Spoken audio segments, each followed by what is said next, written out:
Reims, France. Megan Rapinoe scored penalty kicks in each half, and the United States overcame its toughest test yet at this year's World Cup, beating Spain, 2-1, on a scorching afternoon filled with rough fouls and tense moments.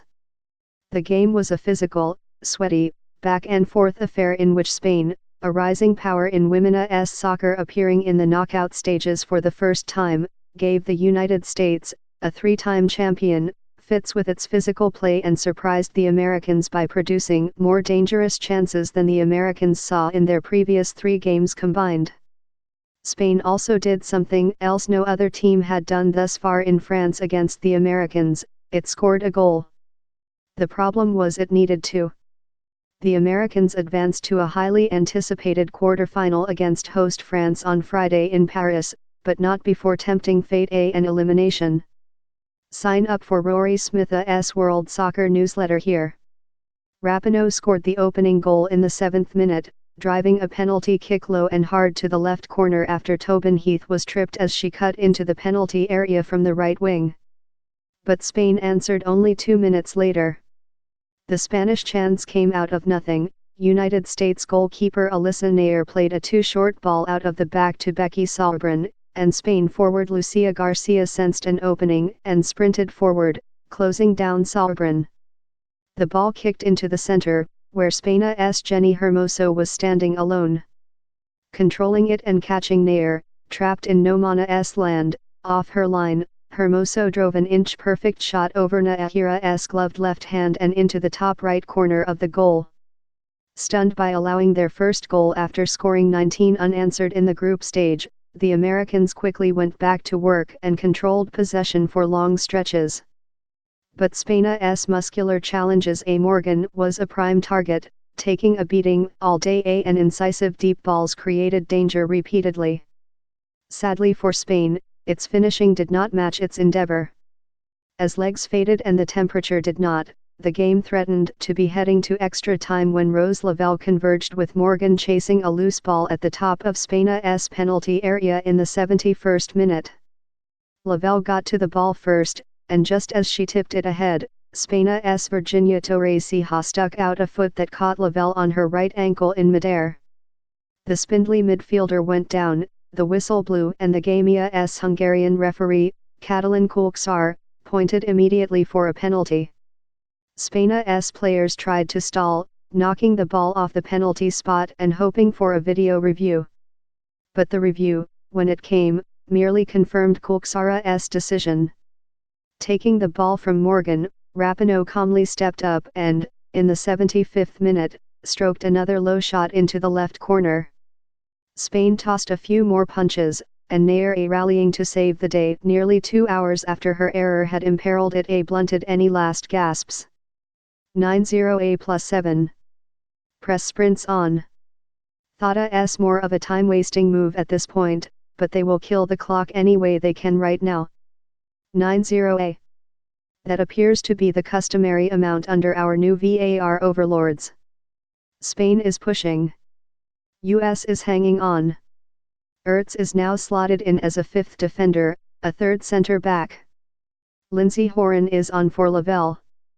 8-4. Carly Lloyd is at the touchline, waiting for a whistle so she can replace Morgan. It's really kind of stunning that, in this heat, Ellis has waited until there are about 5 minutes left to take off anyone. That Ita's Morgan isn't a surprise. She's been battered all day. Huig cheers as Lloyd sprints on. 8-1. Naeher, who it should be noted has been much sharper since her early shakiness, charges out to punch away a ball headed for Torres-Ceja. They collide, and Naeher takes the worst of it. 7-6. Rapinoe goes low and hard to the left again, and scores again. Huge sighs of relief on the US bench, and in the huddle around Rapinoe. Spain may come to rue those 3 or 4 wasted minutes as they chase the game now. 7-4. As we said, it would have been very hard for the referee to take that back, since she saw it cleanly. 7-1. Well, here we go. That looked innocuous in real time, but replays show Lavelle converging on a loose ball near the penalty spot. Got kicked in the leg by Torres-Ceja and went down.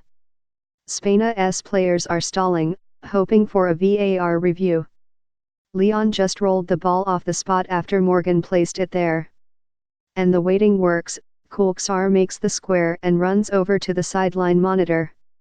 The referee was standing 10 yards away with an unobstructed view, so Ida would be a shock to see if she overturns herself. 6-2.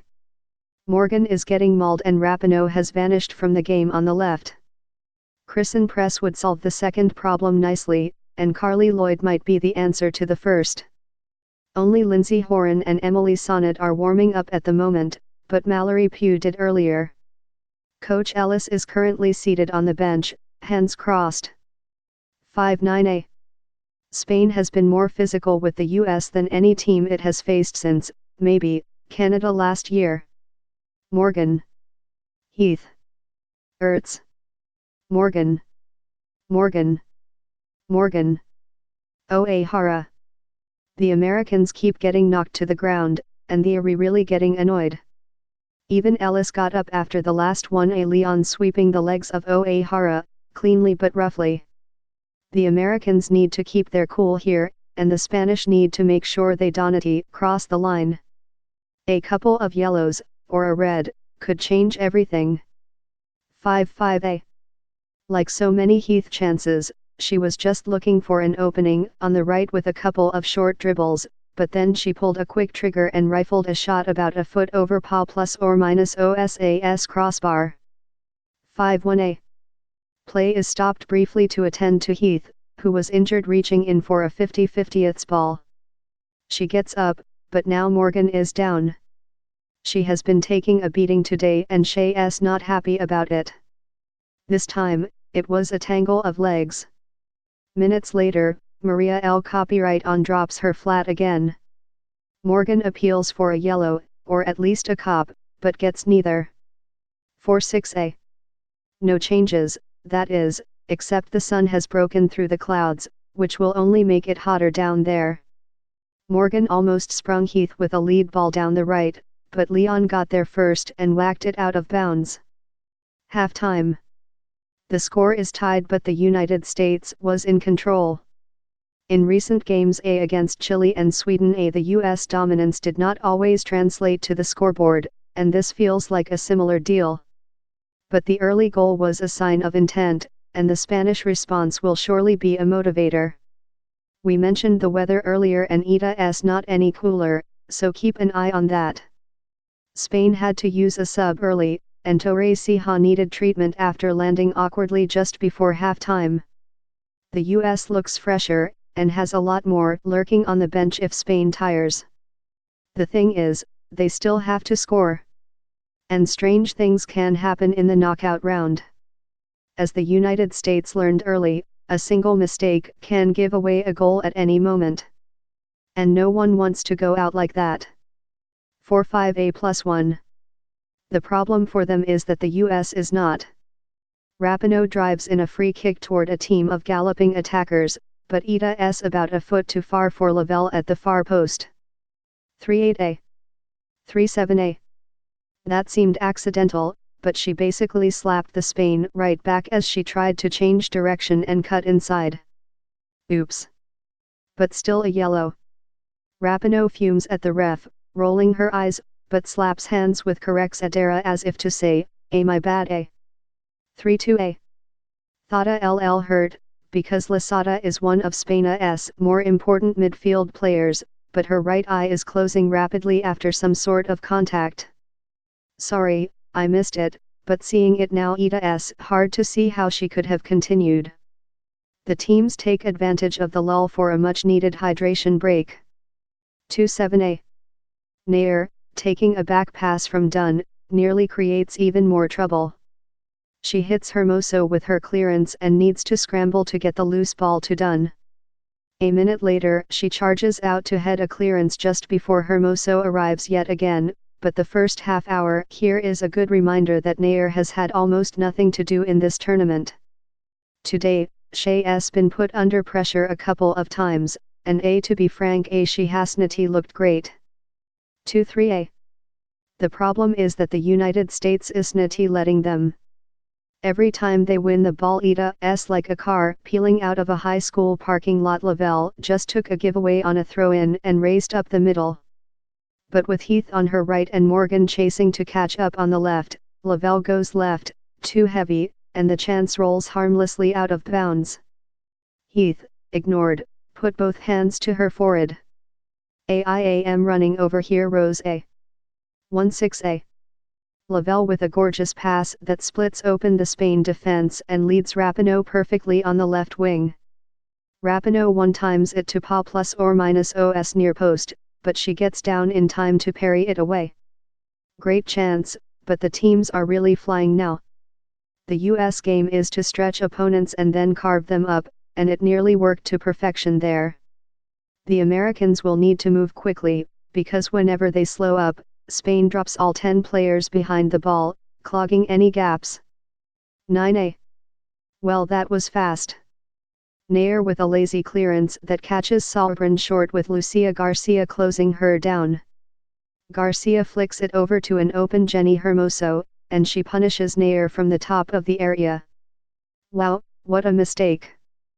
Thada's the first goal the United States has allowed at the World Cup after scoring 19, and Nair will be kicking herself. She only has herself to blame there. 7A. That was a no doubt, hard and low to the left side netting. No chance for Pa plus or minus OS. Ita's also the fourth game in a row the Americans have grabbed an early lead, 12th minute against Thailand, 11th against Chile, 3rd against Sweden. 5A. Heath cuts in from the right and Maria El Copyright on just swipes her ankles. Clear penalty. Rapinoe wants it. 3A. Spain has clubbed her twice from behind already. But anything is better than letting her turn and start a counterattack, I guess. Morgan points this out to Kulksar, who is probably "it wasn't her that knocked her down, to be honest." 1A. The referee, Catalin Kulksar of Hungary, breaks up Spain's first attack by getting in the way. She calls back play and does a drop ball. Spain immediately takes the ball down the left side off the restart and sends in a cross. Becky Sahlgren clearly it weakly to the top of the area, and her reward is a hard Spain shot back in that hits her directly in the face. Ouch. One big surprise in the United States lineup today, Lindsey Horan sits, replaced in midfield by the returning Julie Ertz, and also by Sam Mewis in a sense, since she stays. Horan has been excellent in France, scoring goals in each of her 2 starts and providing some two-way grit. But Sam Mewis has been as good, or better, and Ertz only missed the Sweden game because of a minor injury. Since Ellis wants Rose Lavalia's speed and creativity going forward in attack, that has always meant a 3-player puzzle for the 2 midfield spots alongside her between Ertz, Horan and Mewis. Today, Horan loses out. It would not be a surprise to see her later, hungry and eager to have a go at a tiring Spain defense. United States lineup: Alyssa Nair, Crystal Dunn, Becky Sahlgren, Abby Dahlkemper, Kelly O'Hara, Julie Ertz, Sam Mewis, Rose Lavelle, Megan Rapinoe, C. Alex Morgan, Tobin Heath. Spain lineup: Sandra Pa plus or minus OS, Marta Carex Adera, Irene Paredes, C. Maria Leanne, Leila Ahabi, Vicky Lasada, Eliza Putellas, Patrick Guillaro, Virginia Torres-Sija, Jenny Hermoso, Lucia Garque.